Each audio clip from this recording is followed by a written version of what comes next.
নমস্কার, কলকাতা টিভিতে আপনাদের স্বাগত। আমি আশিস চট্টোপাধ্যায়। আপনার কি রেশন কার্ড আছে? সেই রেশন কার্ড বাতিল হতে পারে এই খবর আপনি শুনেছেন?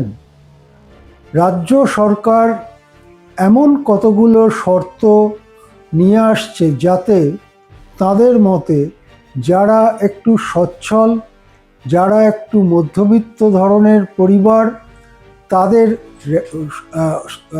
ভর্তুকি দিয়ে খাদ্যশস্য সরবরাহ ব্যবস্থা তাদের থেকে প্রত্যাহার করে নেওয়া হবে।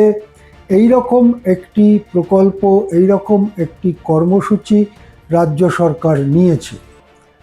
প্রথমেই আমি যেটা জানাতে চাই যে আমাদের রাজ্যে 4 ধরনের রেশন কার্ড রয়েছে। এর মধ্যে প্রথম 2 ধরনের রেশন কার্ড, এরা সম্পূর্ণ বিনামূল্যে খাদ্যশস্য পান। ন্যাশনাল ফুড সিকিউরিটি অ্যাক্টের অধীনে প্রধানমন্ত্রী গরিব কল্যাণ অন্ন যোজনা, এই যোজনায় এরা সম্পূর্ণ বিনামূল্যে খাদ্যশস্য পান। কীরকম পান? এই যোজনার মধ্যে 6,83,770 জনের রেশন কার্ড রয়েছে। 6,83,770 জন, বা ছোট করে বলা যেতে পারে প্রায় 6,02,00,000 মানুষের রেশন কার্ড রয়েছে। এরা কেন্দ্রের উদ্যোগে, কেন্দ্রের প্রকল্প অনুযায়ী সম্পূর্ণ বিনামূল্যে খাদ্যশস্য পান। এদের মধ্যে যে 2টো ভাগ রয়েছে আমি বললাম, তার মধ্যে প্রথম ভাগটা হচ্ছে অন্তোদয় অন্ন যোজনা। এরা হচ্ছে সমাজের সবথেকে গরিব অংশের মানুষ বলে ধরে নেওয়া হয়, এবং এই রকম রেশন কার্ড রয়েছে 54,99,038 জনের, বা ছোট করে বললে প্রায় 55 লক্ষ মানুষের এই ধরনের রেশন কার্ড রয়েছে। এবং এরা প্রতি মাসে 35 কিলো বিনামূল্যে খাদ্যশস্য পান পরিবার পিছু। সেই পরিবারটি 35 কিলো খাদ্যশস্য বিনামূল্যে প্রতি মাসে পান। এর পরে যেটা রয়েছে তাদের বলা হয় প্রায়োরিটি হাউসহোল্ড, PHH বলা হয়। আগেরটা যেটা বললাম অন্তোদয় অন্ন যোজনা, সেটাকে AYY বলা হয়। প্রায়োরিটি হাউসহোল্ডে অন্তর্ভুক্ত আছেন 5,46,84,732 জন কার্ড হোল্ডার।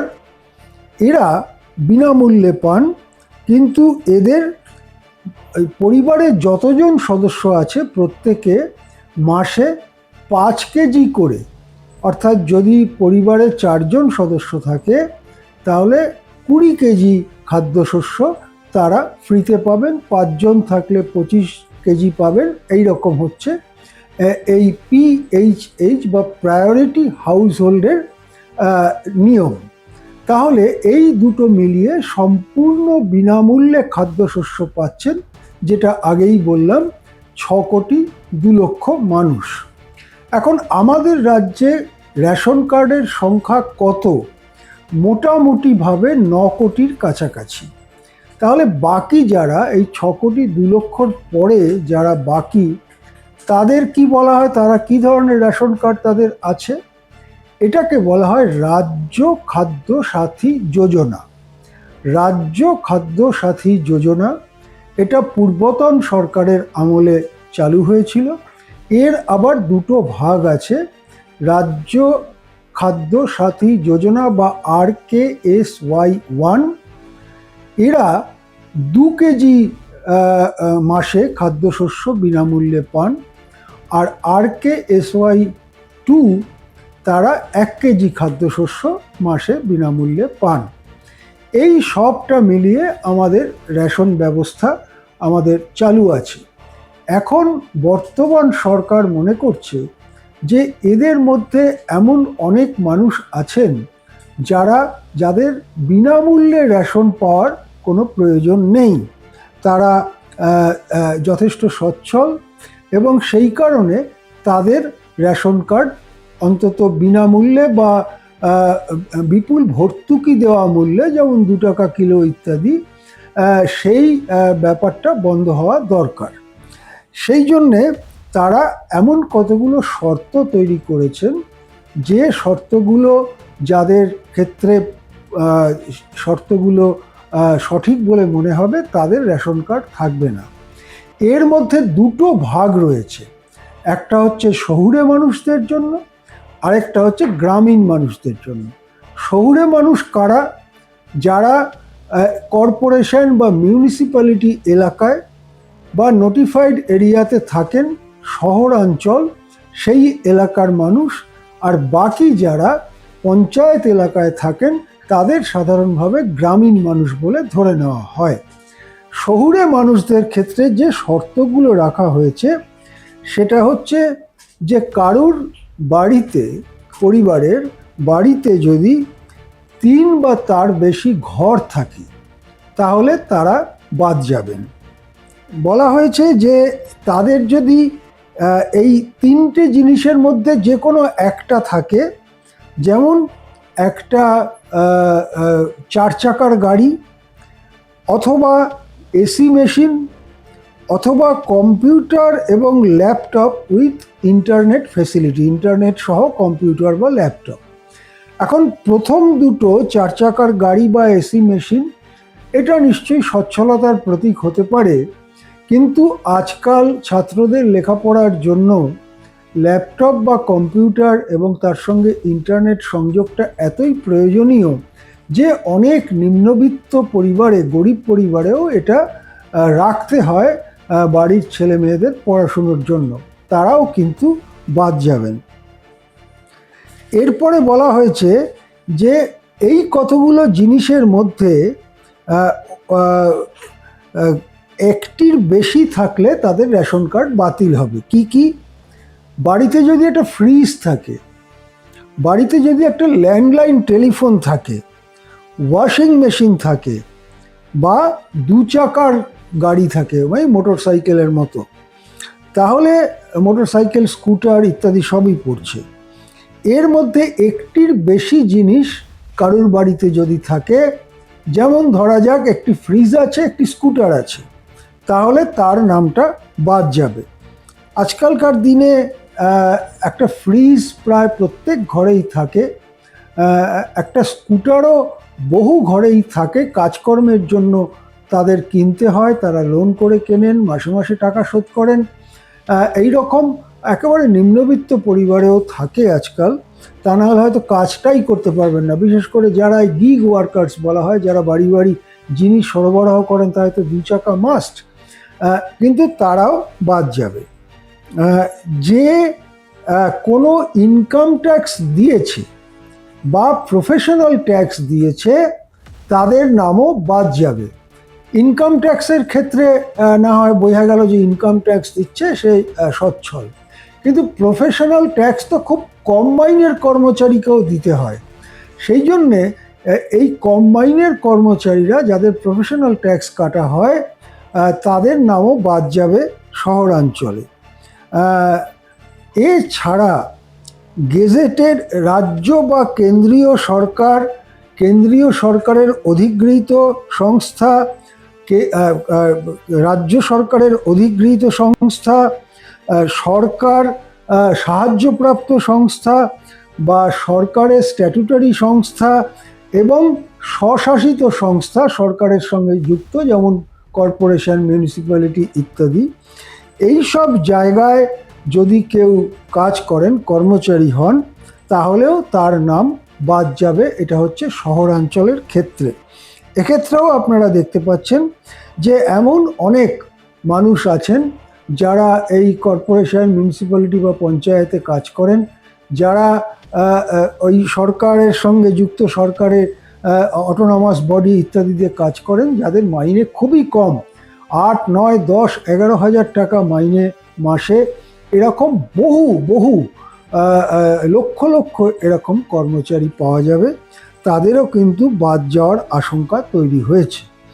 এবারে বলছি গ্রামীণ ক্ষেত্রে, রুরাল ক্ষেত্রে কাদের বাদ যাওয়ার ব্যাপারে শর্তগুলো কি। যদি তাদের 2 চাকা বা 3 চাকার কোনো গাড়ি অথবা মোটর লাগানো মাছ ধরার নৌকো থাকে।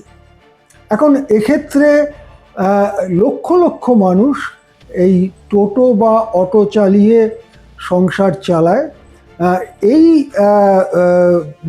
শর্তের ফলে 3 চাকা 4 চাকার গাড়ি এবং মোটর লাগানো মাছ ধরার নৌকো, এক্ষেত্রে যারা টোটো বা অটো চালিয়ে সংসার চালায় তাদের নাম বাদ যাওয়ার সম্ভাবনা দেখা দিয়েছে। অথবা যারা একটি মোটর চালিত নৌকো দিয়ে মাছ ধরতে যায় সেই সব জেলেরা, তাদেরও নাম বাদ যেতে পারে।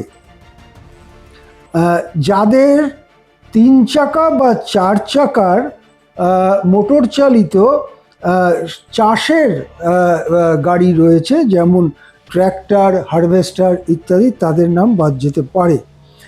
যাদের কিষাণ ক্রেডিট কার্ড রয়েছে, যাতে ধার নেওয়ার সর্বোচ্চ সীমা 50,000 টাকা, তাদেরও নাম বাদ যেতে পারে। এরপরে সরকারি কর্মচারী যদি হয়, গেজেটেড, নন gazetted, central, state government, public sector units, PSU বা সরকার পোষিত সংস্থা যেমন স্কুল ইত্যাদি, এবং অটোনমাস বডিজ মানে এই কর্পোরেশন, মিউনিসিপ্যালিটি ইত্যাদি, এর কোনো একটার যদি কর্মচারী হন তাহলে তার নাম বাদ যেতে পারে। এক্ষেত্রে কিন্তু এটা বলা হয়নি যে পার্মানেন্ট এমপ্লয়ি না কন্ট্রাকচুয়াল এমপ্লয়ি, কেননা আমরা জানি যে কন্ট্রাকচুয়াল এমপ্লয়িরা খুবই সামান্য মাইনে পান। সেক্ষেত্রে কন্ট্রাকচুয়াল এমপ্লয়িদেরও নাম বাদ যাবে কিনা এটা স্পষ্ট নয়। এছাড়া রয়েছে যে যদি কোনো পরিবারের, গ্রামীণ পরিবারের চাষাবাদ ছাড়া অন্য কোনো কাজ, যেটা সরকারের রেজিস্ট্রিকৃত কোনো ব্যবসা থাকে, তাহলে তার নামটাও বাদ যাবে। যেমন কারুর যদি ধান কল থাকে, কারুর যদি গম ভাঙিয়ে আটা বানাবার ব্যবসা থাকে, বা কারুর যদি দোকান থাকে, মুদির দোকান থাকে, তাহলেও তাদের নাম বাদ যাবে। এরপরেরটা আরও কঠোর, যেটা দেখা যাচ্ছে যে পরিবারের কোনো একজন সদস্য যদি 15,000 টাকার বেশি রোজগার করে, 15,001 টাকাও যদি তিনি রোজগার করেন, তাহলে তার নাম বাদ যাবে বলে বলা হয়েছে। আজকালকার দিনে 2জন 3জন কি 4 জনের পরিবারে 15,001 টাকা কতটুকু টাকা? তারা তো চরম দরিদ্রই বলা যেতে পারে, কিন্তু তাদের নাম বাদ যাবে বলে বলা হয়েছে। আবার ওই আগে শহুরের জন্য যেটা, সেটাও বলা হয়েছে যারা ইনকাম ট্যাক্স দেন এবং প্রফেশনাল ট্যাক্স দেন। প্রফেশনাল ট্যাক্সের ক্ষেত্রে অত্যন্ত কম বেতনের কর্মচারীরাও প্রফেশনাল ট্যাক্স দেন। যদি কোনো বাড়িতে, গ্রামীণ ক্ষেত্রে বলা হচ্ছে, 3টে বা তার বেশি ঘর থাকে এবং সমস্ত ঘরের পাকা দেয়াল এবং পাকা ছাদ থাকে, তাহলে তারা বাদ যাবেন। এরপরে যেটা বলা হচ্ছে যে গ্রামীণ পরিবারে যদি একটি ফ্রিজ থাকে, তাহলেই তাদের নাম বাদ যাওয়ার কথা বলা হয়েছে। আজকাল ফ্রিজটা যেহেতু একেবারে প্রয়োজনীয় জিনিসে পরিণত হয়েছে, এবং অনেক বাড়িতেই, সব বাড়িতে বলছি না, কিন্তু অনেক বাড়িতেই, এমনকি বেশ দরিদ্র হলেও তারা একটা ফ্রিজ রাখতে বাধ্য হয়, কেননা কাজে কর্মে বেরিয়ে যেতে হয়, দুবেলা পুরো রান্না করা খুবই অসুবিধাজনক, সেই জন্য ফ্রিজ থাকে।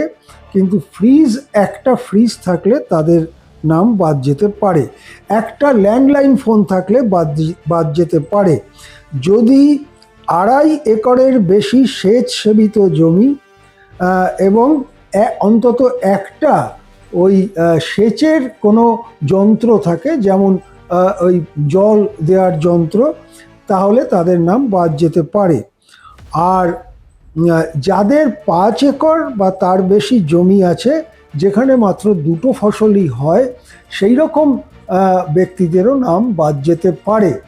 এই যে এই গ্রামীণ ক্ষেত্রে 12টি শর্ত, আর শহুরে ক্ষেত্রে 5টি শর্ত, এক একটি শর্তের মধ্যে লুকোনো আছে আবার একাধিক শর্ত। সেই জিনিসগুলো যদি সত্যিকারেই লাগু করা হয় তাহলে একটা আশঙ্কা তৈরি হয়েছে যে প্রায় 9 কোটি যে রেশন কার্ড হোল্ডার রয়েছেন আমাদের রাজ্যে, তাদের থেকে একটা বড় অংশ বাদ যাবেন।